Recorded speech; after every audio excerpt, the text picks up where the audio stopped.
Yo guys, this is strategist once again, and in this video I'm going to show you guys how you can reset your phone password, your asset password you get.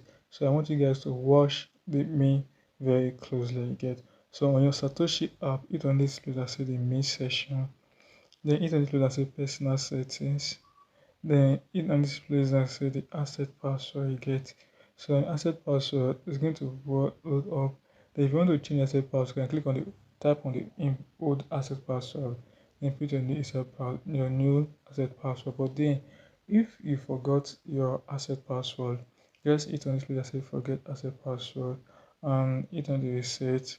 So I'm going to see the code to your email address where you have to paste in that code on this place and hit on the confirm to continue. Then once you paste the code on it, hit on the confirm button. So once I confirm your email address that you're the one that want to reset your password, take this page. You have to put your new asset password on this place. You have to confirm the password, hit on the confirm button. So I'll be doing that right away.